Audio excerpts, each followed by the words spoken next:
আমার কলিজার টুকরা মুসলমান ভাইরা রে, আমার নবী আয়েশাকে বলতেন, আয়েশা রে,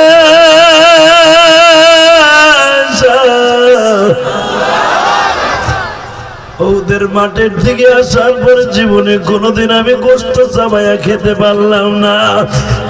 আয়েশা তুমি একটা জিনিস মনে রাখো আয়েশা, আমার এই দাঁত ভাঙা ইসলামকে নিয়ে যারা উপহাস করবে, আমি নবী কিয়ামতের মাঠে তাদের সাথে সাক্ষাৎ দিব না। মা আয়েশা তখন নবীরে বলছিলেন, নবীজি আপনি কি আল্লাহকে বলতে পারেন নাই দাঁত দুইটা আল্লাহর জান্নাতের কোন পাথর দিয়া বাঁধায় দিতে? বাজার এখন চিল্লাবার কান্না। আমার নবী বলে, আয়েশা রে, আমার আল্লাহ প্রতি ওয়াক্তে প্রতিটা সময় বলে, নবী গো আপনার ভাঙা দাঁত দুইটা দেখতে আমার খুব খারাপ লাগে। আমি আপনার দাঁত দুইটাকে জান্নাতের পাথর দিয়ে বাঁধায় ক্যাপ লাগায় দেয়। আমার নবী বলে, বলি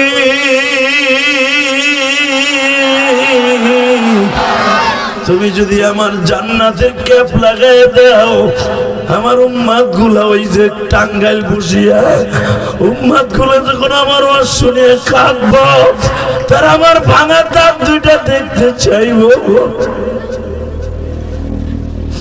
কিয়ামতের মাঠে আমি আমার উম্মতের সামনে ঠোঁট দুটো উঁচা করে দিয়ে বলবো, উম্মতের আরে দেখ আমি তোদের জন্য কোরআনের জন্য দাঁত ভাঙছি।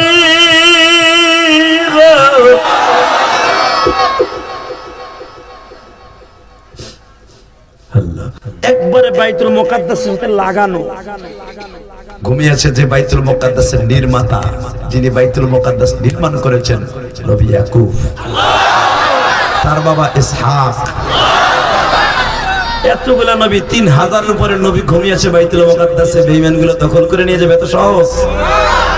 জীবনের বিনিময় হলো বাইতুল মুকাদ্দাস কোনো বেঈমানের হাতে বিক্রি হবে না, হবে না, হবে না, ইনশাআল্লাহ বলেন। আল্লাহু আকবার জোরে বলেন তো। কষ্ট হইতাছে? টাকা নেই দিকে। আমার নবী যখন মিরাজের রাত্রে বাইতুল মুকাদ্দাসে যায়, এখানে যাওয়ার পরে দেখে 1,24,000 পয়গম্বর সবাই নবীর পিছনে কাতার দিয়ে দাঁড়ায় গেছে। 3টা যায় নামাজ খালি। কয়টা? জোর হলো না, আরো জোরে।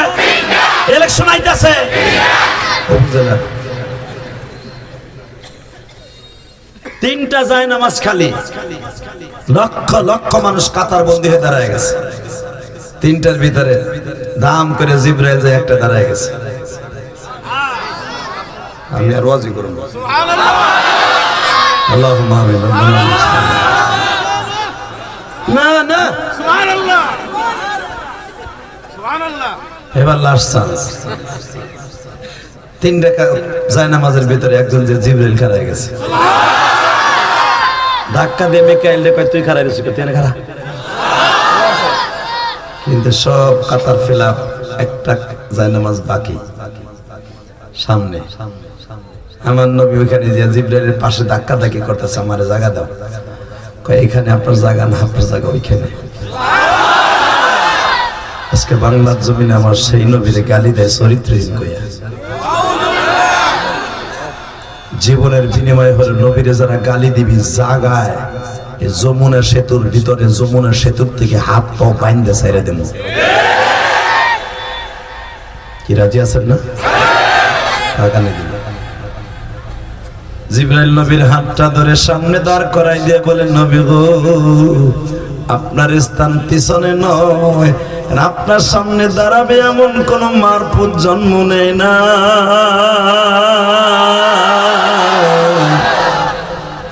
জানগো নবী জান ইমামতি করে নে। এ আমার টাঙ্গাইলের বাইরা রে, চোখের পানিতে আমার মওলারে খুশি করবা। এই যে গত মাসটা চলে গেছে মেরাজের মাস, এখন হলো শাবানের মাস। আমার বিশ্ব নবী ওবাজান গত মাসে নামাজ আনছি, গত মাসের 3 তারিখ রোজার আয়াত নাজিল হয়েছে। রজব মাসটা এত দামি মাস, যেই মাস চারটা উদিত হলেই নবী দোয়া করতেন, আল্লাহুম্মা বারিক লানা ফি রজব ওয়া শাবান ওয়া বাল্লিগনা রমাদান। বাজানরে রজব আর শাবান মাস হলো রমজান মাসের জন্য প্রস্তুতি নেয়ার মাস। আমি দেখব এখন সুবহানাল্লাহর আওয়াজ দিয়ে কলমটারে ধুয়ে মুছা পরিষ্কার বানাবো, আমার আল্লাহ তোমার জন্য জান্নাতের ফুলের বাগান করে রেখে দেবে। শুধু এখন দিলটা নরম করবার, নবী আমার ইমামতি তো জীবনে করে নাই গো বাবা।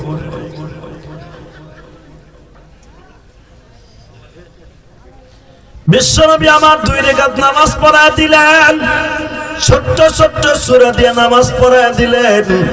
সালাম ফিরে দেখতেছি একজন মানুষ আমার পিছে নাই।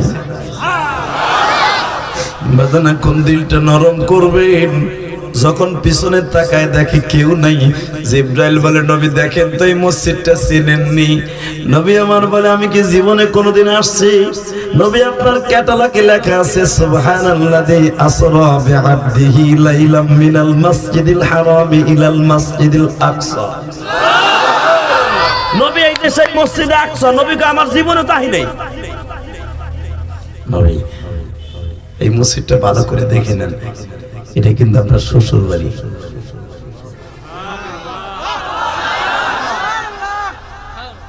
নবীকে আমার শ্বশুর বাড়ি মানে? নবী গো, এই ঘরটার উত্তর পাশে একটা মহিলা শুয়ে আছে, নাম তার মারিয়াম। মারিয়ামের সাথে কিয়ামতের মাঠে আমার আল্লাহ নিজে খুতবা দিয়ে আপনার লোকে বিয়ে পড়াই দিবে। আল্লাহ সুবহানাল্লাহ আসতে কইছে, এখন জান্নাতে জায়গা করে দিবা না। আমার নবী পট করে কই, তাহলে আমার যদি আল্লাহ বিয়ে দেয়, তাহলে বিয়ের বরযাত্রী কার হইবে? কয় উম্মতে মুহাম্মাদি। কিয়ামতের মাঠে আমার নবীর সাথে 4টা মেয়ের বিবাহ হবে। কয়টা? জোরে কও। দাঁড়াই থাইকা, বইয়া বইরা, যেটা যায় লুঙ্গি টান দাও। এদিকে তাকান, 4টা মেয়ের সাথে আমার নবীর বিয়ে হবে। 1 নম্বরে বিয়ে হবে আমার মা মারিয়ামের সাথে। 2 নম্বরে মা আসিয়ার সাথে। আল্লাহু আকবার, আল্লাহু আকবার। তাকান এদিকে, মা মারিয়ামের সাথে বিয়ে হবে। নবী, এটা আপনার শ্বশুর বাড়ি। আপনার শ্বশুর পৃথিবীতে 4টা মানুষকে আল্লাহ দামি ঘোষণা দিয়েছে কোরআনে। ওই 4টা মানুষের আয়াত আমি কোরআন থেকে পড়তেছি। হ্যাঁ, আপনার জীবনে এত জোরে কোনদিন আল্লাহু আকবার বলেন না। আপনি খুশি করবেন তাদেরকে, তাদের গাড়িতে জান্নাতে যাবেন। রেডি? ইন্নাল্লাহ আসতাফা আদম ওয়া নূহ ওয়া আলা ইব্রাহিম ওয়া আলা ইমরান আলাল আলামিন।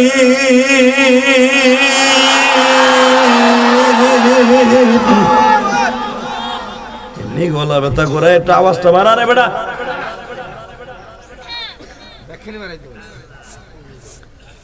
এই তাকান এদিকে, আল্লাহ পাক বলতেছেন কোরআনে, এটা আমার গোপালগঞ্জের কথা না। ইন্নাল্লাহ হাসতাফা আদম ওয়া নূহ ওয়া আলা ইব্রাহিম ওয়া আলা ইমরান আলাল আলামিন। পৃথিবীতে যত দামি মানুষ আছে তাদের মধ্যে আমার কাছে আদম নবীর ফ্যামিলি, নূহ নবীর ফ্যামিলি। নূহ নবীর 4টা সন্তানের মধ্যে সবাই না, তবে একটা সন্তানের কথা আল্লাহ এখানে বলছে কোরআনে। 3 নম্বরে হলো ইব্রাহিমের ফ্যামিলি। 4 নম্বরে হলো ইমরান আলাল আলামিন। উলামা একরাম বুঝবেন, সারা পৃথিবীর মধ্যে দামি ফ্যামিলির মধ্যে ইমরানের ফ্যামিলি। ইমরানই হলো বাইতুল মুকাদ্দাসের 55 বছর ইমাম ছিলেন। তারই ঔরসে জন্ম নিয়েছে পৃথিবীর শ্রেষ্ঠ নিসাইল আলামিন। সমস্ত মহিলাদের মধ্যে সবচেয়ে বড় পবিত্র একটা মহিলা নিসাইল আলামিন। সমস্ত পৃথিবীর মধ্যে দামি মহিলা, তার নাম মারিয়াম। এই দামি মহিলার সাথে আমার নবীর বিয়ে হবে। ওই বিয়ের বরযাত্রী আমরা হব। নবী আমার বাবা, আমার বাবার বিয়ের বরযাত্রী আপনি হইতে চান না? সবাই চান? সবাই যাবেন? বরযাত্রীর দাওয়াত পেলে সবাই যাবেন তো? সবাই থাকবেন তো ইনশাল্লাহ? আল্লাহকে হাত তুলে দেখান তো কে কে থাকবেন না।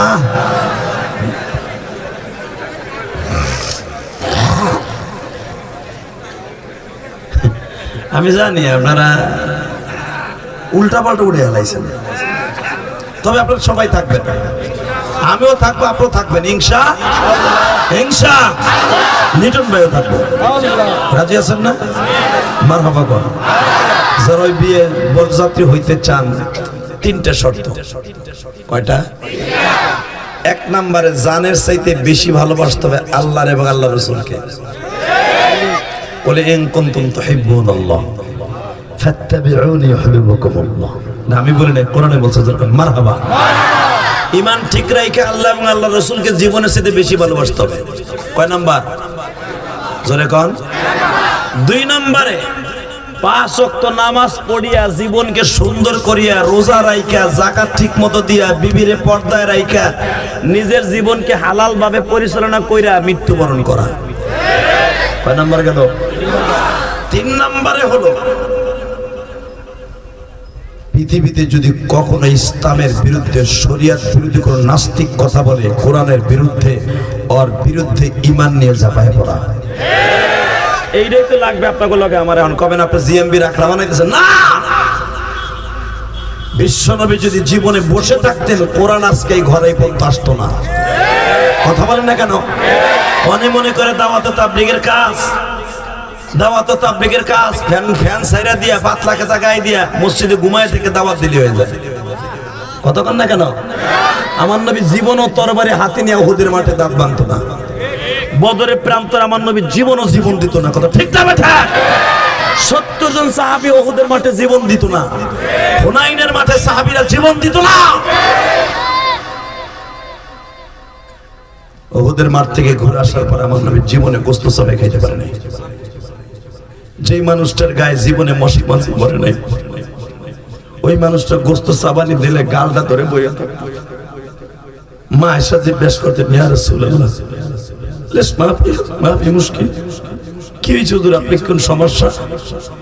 আয়েশা রে কোনো সমস্যা নাই রে আয়েশা, সমস্যা একটাই, উহুদের মাঠের ভাঙা দাঁত দুইটা আমার গোশত সাবানি খাইতে থাকে। আমার কলিজার টুকরা মুসলমান ভাইরা রে, আমার নবী আয়েশাকে বলছেন, আয়েশা রে,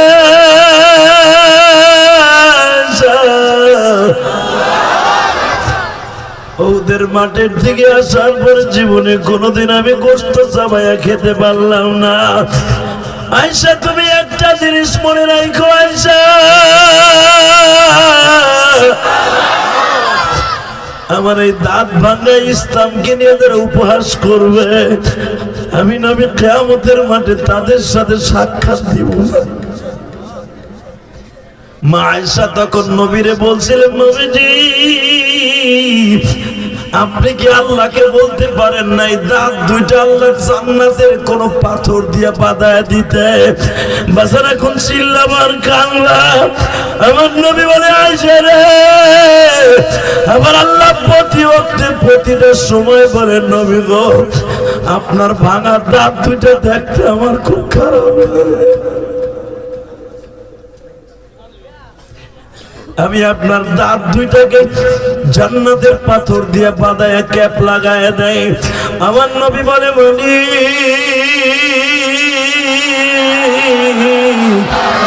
তুমি যদি আমার জান্নাতের ক্যাপ লাগায় দাও, আমার উম্মাত গুলা ওই যে টাঙ্গাইল বসিয়া উম্মাত গুলা যখন আমার ওয়াজ শুনে কাঁদবো, তারা আমার ভাঙা দাঁত দুইটা দেখতে চাইবো। কিয়ামতের মাঠে আমি আমার উম্মতের সামনে ঠোঁট দুইটা উঁচা করে দিয়ে বলবো, উম্মতের আরে দেখ, আমি তোদের জন্য কোরআনের জন্য দাঁত ভাঙছি।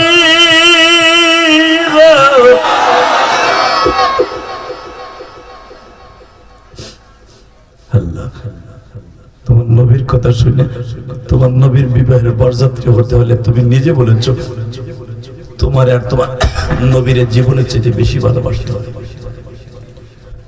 আল্লাহ, একজন ছেড়া যদি আর একটা শরীরে ভালোবাসে যদি কাঁদতে পারে, তার বিরহ বেদনায় আমার নবীর বেদনায় যারা কান্দে এদেরকে আমার নবীর বিবাহের একটা সিটের কাঠের ব্যবস্থা করে দিও।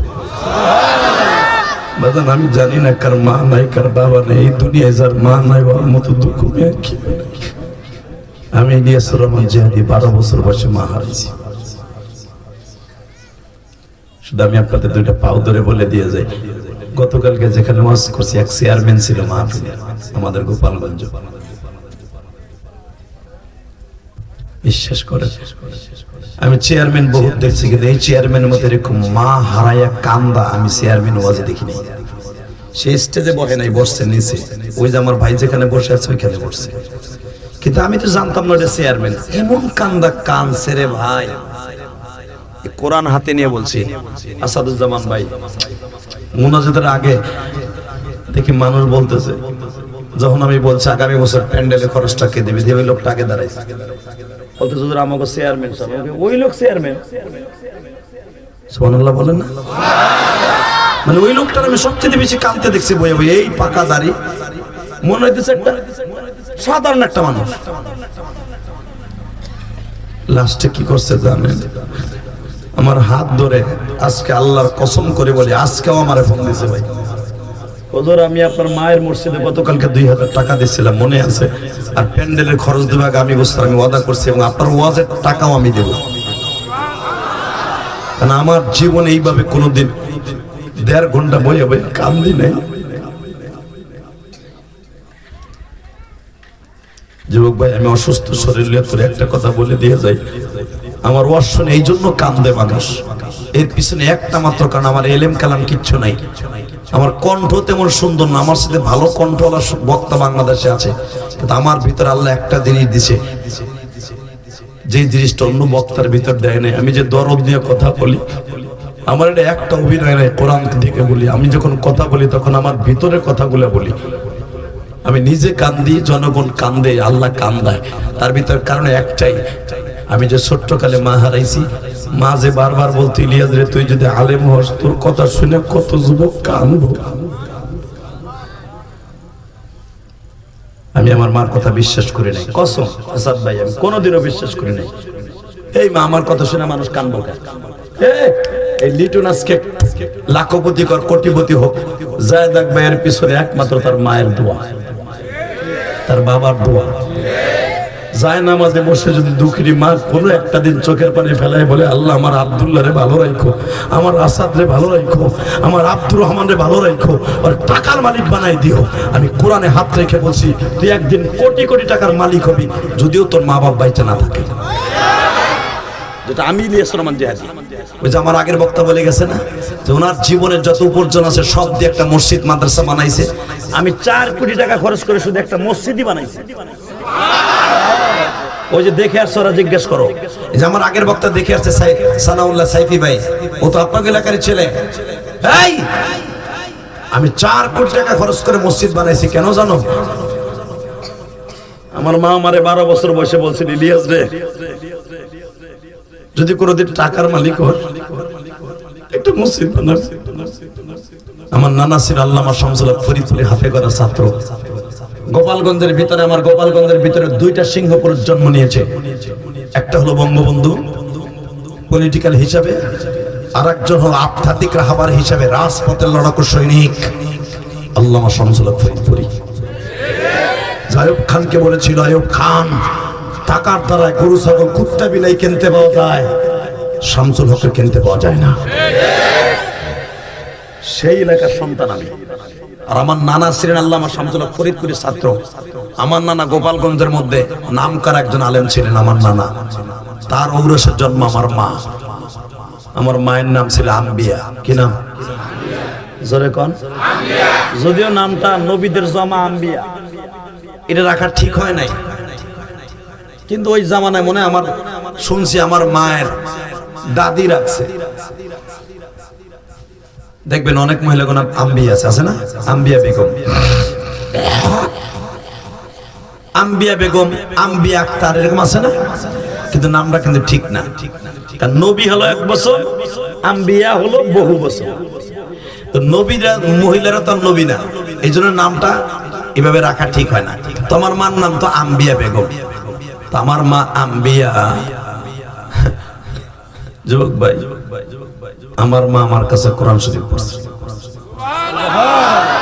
আমি আমার মায়ের শিক্ষক, আমি দিক দিয়ে আমি ধন্য। আমি আমার মাকে কোরআন শরীফ পড়াইছি। আমি যখন মাদ্রাসা থেকে আসতাম, আমার মা তো আমার নানার একমাত্র মেয়ে, আমার নানা বেশি আদর করে আমার মায়ের ঠিক মতো পড়াতে নাই কোরআন শরীফ। দেখবেন আলেমের সন্তান কিন্তু আলেমের কাছে পড়তে চায় না, কতক্ষণ লাগে। এই জন্য দেখবেন কোন আলেমের সন্তান তার মাদ্রাসায় রাখে না, অন্য মাদ্রাসায় দেয়। আমি ছাত্র পালি, আমি 200-র উপরে এতিম পোলাপান পালি, আমি ওয়াজের টাকা দিয়া এতিমখানা হালাকে আমার পোলারে পড়াই 15,000 টাকা দিয়ে আরেক মাদ্রাসায়।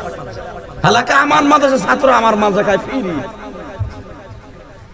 ফিরি খায়, আমার পোলা 15,000 টাকা খরচ করি মাসে বোর্ডিং এ। তখন আমি পোলার মায়ের কই, দেখো আল্লাহর কি খেলা, তোমার পোলারে এনে রাখলাম না কেন? আলেম হবে না, হাফেজ হবে না, কতক্ষণ না কেন? এই যে আতাউজ্জামান সাহেবের ছেলে মেয়ে দেখবেন তার মালসা রাখলে ভালো আলেম হবে না, এটা নিয়ম। বাজান আমার মা আমার নানা ঠিক সেরকম ভাবে কোরআন শরীফ পড়ায় নাই। আল্লাহদের মেয়ে ছিল তো, আদরের মেয়ে। তো আমার মা যখন শুনতে পারছে মরার মাত্র 1 বছর আগে, আলহামদুলিল্লাহ বলেন, আমি গর্ব করে বলতে পারি, টাঙ্গাইলের যুবক গর্ব করে বলতে পারি, কিয়ামতের মাঠ যদি আমার আল্লাহ জিজ্ঞেস করে, ইলিয়াস তুই কি লয়ে আইছো? আমি কিচ্ছু আনি নাই, আমি আমার মায়ের শিক্ষক ছিলাম।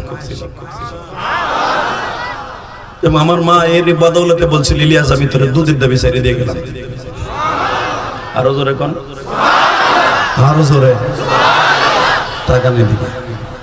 যে বছর আমার মা মারা যাবে, আমার মা যেদিন মারা যাবে ঠিক ওই সময়টা, ওই দিনকে সকাল বেলাও আমার মা আমার কাছে কোরআন শরীফ পড়ছে। আমি মারে রেখে চলে যাবো মাদ্রাসায়। আপনার কষ্ট হইতেছে? মার ওয়াজ করতে কইছেন, আমার মারে দিয়ে আপনাকে একটু বুঝ দিয়ে দেয়, খারাপ করবেন না তো আমারে। হ্যাঁ, এগুলো হেদায়েতের কথা না? দেখ আমার মা কি মা, যেই সন্তানের মা ভালো ওই সন্তান ভালো, কথা কন না কেন? আমি যদি আমার মায়ের জন্য কাঁদতে পারি, তুই পারবি না ভাই? পারবি? টাকাই দিকে আমার মারে যেদিন আমি বিদায় দিয়ে চলে যাবো, ঠিক ওই দিনকে সকালবেলা আমার মা বলতেছিল, ইলিয়াস রে আমার আজকে একটা ছাপা পড়াও, তুমি আমারে পড়াও। আলিফ লামের এই যে তোমার যে আমপাড়ার যে পাতাটা আছে, আমপাড়ার যে এক পাড়া, ওইটা আমার মা বলতেছে, আমার মনে আছে সূরা মাউন থেকে নিয়ে নাস পর্যন্ত আমার মা জীবনের শেষ পড়া আমার কাছে পড়ছে। أرأيت الذي يكذب بالدين فذلك الذي يدعو اليتيم ولا يحض على طعام المسكين فويل للمصلين। আমি আমার মাকে এক একটা ভাঙ্গা ভাঙ্গা শব্দ দিয়ে পড়াইতেছি। আমার টাঙ্গাইলের ভাইরা, আমার মা পড়ে, আমি দেখতেছি আমার মা কান্দে। আমি জিজ্ঞেস করলাম, মা তুমি কান্দো কেন? আমি যখন কলিয়া আইয়ুহাল কাফিরুন লাকুম দীনুকুম ওয়ালিয়া দিন এই শেষ আয়াতটা পড়াই, আমার মা দেখি বাজান রে মাজার ব্যথায় কাঁদতাছে। কারণ কেন কান্দে জানুনি? তখন আমার ছোট ভাইটা আমার মায়ের পেটে, অনেক সময় আমার মা বসে আছে, আমার মার বসে থাকতে পারতেছে না। আমার মা বলে, ইলিয়াস রে তুমি গোসলখানায় যাও, আমি একটু উঠি। মা আমার উঠে যাবে, আমি তো ভাবি নাই রে মা।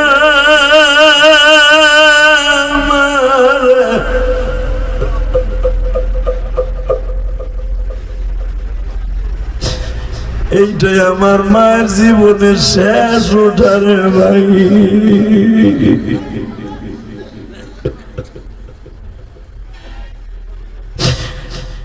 আমার কলিজার টুকরা ভাইরা রে, ভাইরা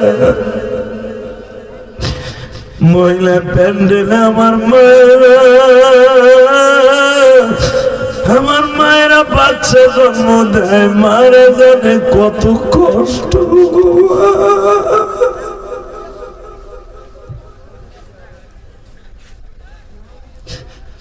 মা আমার সামনে দিকে উঠে বাথরুমে চলে গেল, আমি গোসলখানায় চলিয়ে গেলাম।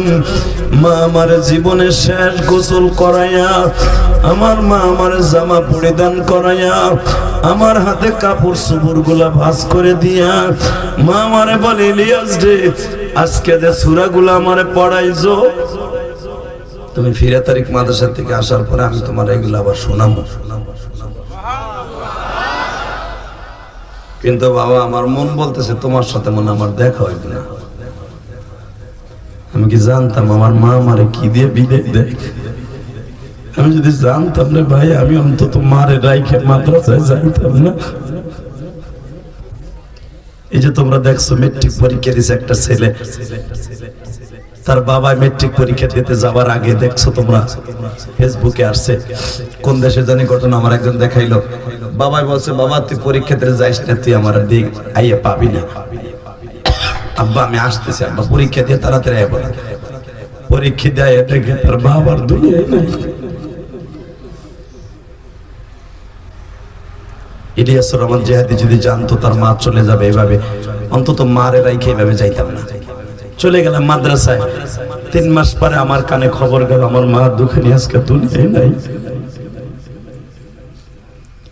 যুবক ভাইরা, আমার মায়ের একটা ওসিয়ত আমি তোমাদের কাছে শোনাই দিয়ে যাই। আমার মা সব সময় বলতো, ইলিয়াস রে, যদি কোনোদিন টাকার মালিক হও, তুমি তোমার নানার মতো একটা মসজিদ মাদ্রাসা বানাইও। ও ভাই, আমার মায়ের ওসিয়ত পালন করতে যে 1 কোটি কোটি টাকা খরচ করে মসজিদ মাদ্রাসা বানাইছি। তোমাদের দাওয়াত দিলাম ঢাকা কেরানীগঞ্জ, দেখে আইসো বাবুবাজার ব্রিজের গোড়ে। আমি কেন বানাইছি জানো নি আমার টাঙ্গাইলের ভাইরা? আমি আমার মাকে জীবনে 1 খিলি পান খাওয়াতে পারি।